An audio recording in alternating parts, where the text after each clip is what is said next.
नमस्कार किसान भाइयों। मैं उम्मीद करता हूं कि इस मुश्किल घड़ी पे हमारे किसान भाई स्वस्थ होंगे, मस्त होंगे और अपने खेतों के कामों में, कृषि कार्यों की, आने वाली फसलों की तैयारी कर रहे होंगे। जैसा कि अब मई का लास्ट चल रहा है तो हम आने वाले समय के लिए बरसाती खेती की तैयारी शुरू करेंगे। बरसाती खेती में अधिक मुनाफा के लिए एक सब्जी है करेला, जो कई सालों से किसानों को बढ़िया मुनाफा देती रही है। तो बहुत सारे ऐसे लोग हैं जो करेले की खेती करते हैं, लेकिन थोड़ी सी चूक हमें सही रेट नहीं दे पाती है। अतः इस वीडियो में मैं बात करूंगा आपसे कि यदि आप भी करेले की खेती की तैयारी कर रहे हैं या सोच रहे हैं खेती की, तो अभी से करेले की खेती की तैयारी करनी शुरू कर दीजिए।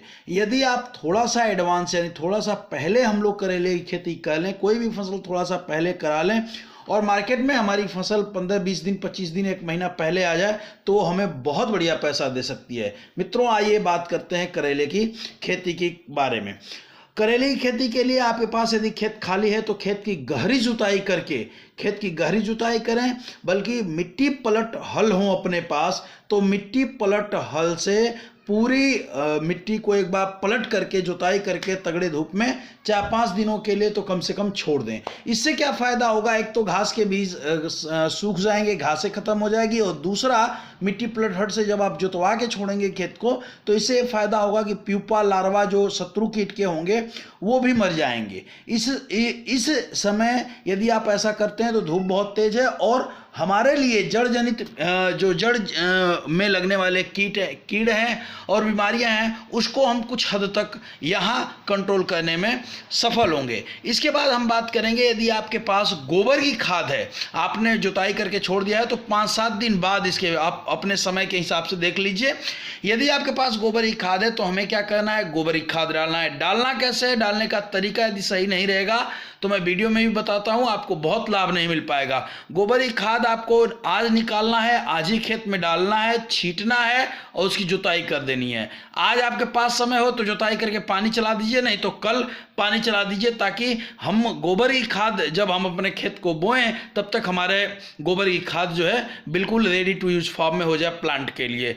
अब बात करते हैं करेले में निमाटोड की। बहुत सारे जगहों पे निमाटोड की बीमारी आती है। एक बीमारी आती है, इसमें करेले की जड़ों में गांठें पड़ जाती हैं और करेला सूखने लगता है। अस्थायी तौर पे देखें तो इसका बहुत बढ़िया हल किसानों के पास नहीं होता है, इसलिए हम जब बुआई करेंगे उसी समय इसका हल निकालने का प्रयास करेंगे। किसान भाइयों, एक तो अपने खेतों में बैक्टीरियल खाद का प्रयोग करना शुरू करिए। जितना ज़्यादा बैक्टीरिया रहेगा, मित्र कीट रहेंगे, उतना ही कम नुकसान आपको झेलना पड़ेगा। इसके साथ साथ हम अपने खेतों में नीम की खली, या नीम की खली न मिले तो आपके पास नीम के पौधे गिरे हुए, नीम के पौधे हों, नीम का पेड़ हो और उनकी पत्तियां गिरी हुई हों, तो नीम की पत्तियों को फैला करके खेत की जुताई करना शुरू करें। नीम की खली है तो बहुत बढ़िया, नीम का तेल आप पानी के साथ दे सकते हैं अपने खेतों में, नहीं तो नीम के पत्तियां अधिक से अधिक जितना मिलें आप खेत में डालिए।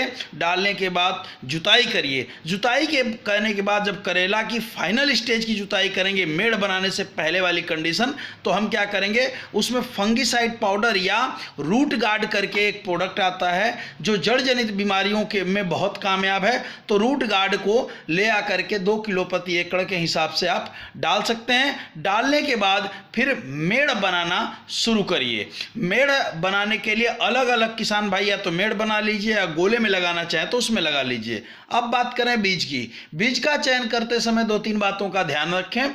बीज यदि घर का हो तो उसे लगाने से पहले ट्रीटमेंट करना जरूरी है। ट्रीटमेंट जरूर करें। यदि आपने मार्केट से खरीद के लाया है तो मार्केट वाला बीज ऑलरेडी ट्रीटेड होता है, उसे ट्रीट करने की ज़रूरत नहीं है। बीज में हाइब्रिड बीज, अधिक उत्पादन के लिए आप हाइब्रिड बीज का चयन कर सकते हैं। अपने खाने के लिए लगा रहे हैं तो देसी करेला लगा सकते हैं। हाइब्रिड बीज लेके आइए और बेहतर जमाव के लिए मैं सजेस्ट करूंगा कि उसे कम से कम 18 घंटे पानी में भिगोइए।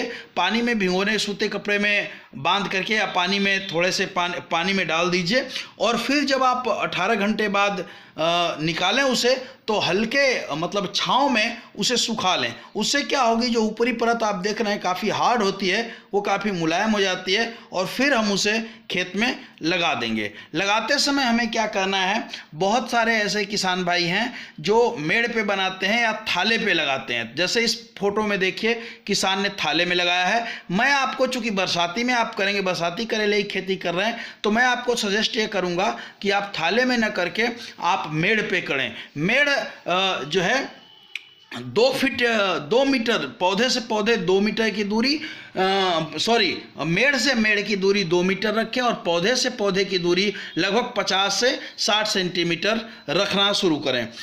अब रखने के बाद बुआई से पहले आपको ये सुनिश्चित करना होगा कि आपके खेत में नमी की मात्रा बनी हुई है। यदि हल्की नमी रहेगी तब हमारा करेला बढ़िया से जर्मिनेट हो जाएगा। जब करेला हमारा जर्मिनेट हो जाए तो फर्स्ट स्टेप हमें ये करना है। लगाने के समय के बारे में मैं बताना भूल गया आपको। तो लगाने का समय आपको बेहतर होगा कि बहुत सारे किसान हमारे करेले लगा रहे हैं, आप जून के फर्स्ट वीक में करेला लगा दें। जून के फर्स्ट वीक में, या आपके पास खेत खाली नहीं है या तैयारी नहीं है तो 15 जून तक हर हाल में करेला लगा लें। अब क्वेश्चन ये आता है कि किसान भाई कहते हैं कि हम गर्मियों में इसकी सुरक्षा कैसे करेंगे। मित्रों, जब करेला जर्मिनेट हो जाए तो आपको बहुत तेज गर्मी पड़ रही है, लू का असर भी होगा, तो एक तो हमें हल्की नमी बना के रखनी है और दूसरी बहुत ज़्यादा पानी नहीं देना है और पानी हमेशा शाम के समय देना है। इससे रात भर प्लांट नमी बनी रहेगी। दूसरी चीज़, जो लू है उससे बचाने के लिए, अधिक टेम्परेचर से बचाने के लिए आर्थोसैलिसिलिक एसिड के रूप में, यानी सिलिका बेस जो दवा हो आपके यहाँ जो मार्केट में मिलती हो, सिलिकॉन अलग शब्द है और सिलिका अलग शब्द है। सिलिका नाम की, सिलिका जिस दवा में पाया जाता है, जिसको स्प्रे करने के बाद प्लांट को आर्थोसैलिसिलिक एसिड के रूप में मिले, जैसे एक प्रोडक्ट आता है स्ट्रेस आउट, उसका स्प्रे हर 15 दिन पे नियमित हमें करना शुरू करना चाहिए। इससे क्या होता है, वो प्लांट को लू से बचाता है। प्लांट को जो प्लांट चला जाता है स्ट्रेस में, उस स्ट्रेस से वो प्रोडक्ट आपको बचाएगा और बढ़िया ग्रोथ होगी। समय समय पे हमें करेले में जबकि पीलापन आने लगता है तो कॉन्टैक्ट फंगीसाइड का स्प्रे शुरुआती दौर में आप स्ट्रेस आउट के साथ कर सकते हैं और ग्रोथ की दवाएं हमें ग्रोथ के लिए स्प्रे करना है।